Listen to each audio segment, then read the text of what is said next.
अस्सलामुअलैकुम ख़वातीन हज़रात, on Mohammad hair. अभी हम लोग को 12 बजे के करीब एक वीडियो मौसूल हुई है जो कि कोरोना की वजह से आपको पता है सब बंद है। हमें वीडियो मौसूल हुई है, पूरी TRW की टीम आ गई है। एक मलीर के इलाके में मारे आसर में एक जगह कोई बला आई है, लोग उसको बला कह रहे हैं, कुछ लोग हाइना कह रहे हैं। और जो हमें वीडियो मौसूल हुई है, आप वीडियो देखें।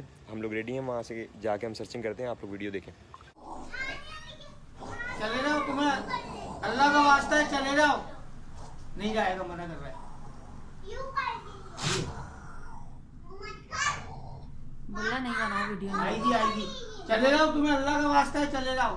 बोला है वीडियो नहीं बनाओ। तुम्हें अल्लाह का वास्ता है, चले जाओ। बोला आऊंगा। तुम्हें अल्लाह का वास्ता है, चले जाओ। चले जाओ, अल्लाह का वास्ता है तुम्हें उस पाक परवरदिगार का वास्ता है, चले जाओ। हमने क्या बिगाड़ा है तुम्हारा?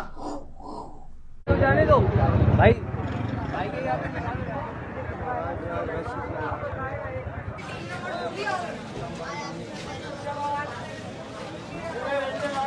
ऊपर लेडीज कोई बात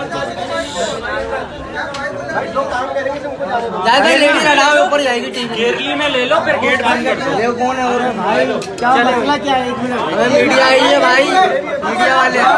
1 मिनट रुको, एक मिनट बात ये बताओ भाई, हमें कुछ भी नहीं करना, जाओ आप लोग। यार हम लोग तमाशा लगाया हुआ, एक लगाया हुआ। अदनान भाई को बुलाया यार, अदनान भाई नहीं करवाना, जाओ इधर से। तमाशा लगाया हुआ बिना फालतू का इधर। अबे पट्टे यार, घर है किराया का यार। तो ख़वातीन हज़रात, बहुत देर सर्चिंग करने के बाद हमें आगे कुछ मिला नहीं और हमारी टीम भी पूरी जो है ना वो एग्जॉस्ट हो चुकी है। यहाँ पे बहुत ज़्यादा रश था। अब हम लोग वहाँ से निकल के आ गए, हमें देख के और भी लोग आ गए थे। अभी हमें कुछ भी नहीं मिला यहाँ पे और इन्होंने कहा कि 2-3 जगह स्पॉट हुआ है, तो इंशाल्लाह हम लोग कल फिर दोबारा आएंगे। हम अभी थक हार के यहाँ से वापस जा रहे हैं। बहुत ज़्यादा पैनिक क्रिएट हो गया था, लोग डर भी रहे थे, तो हमें अभी कुछ मौसूल नहीं हुआ। तो इंशाल्लाह हम कल दोबारा आके यहाँ पे सर्चिंग करेंगे।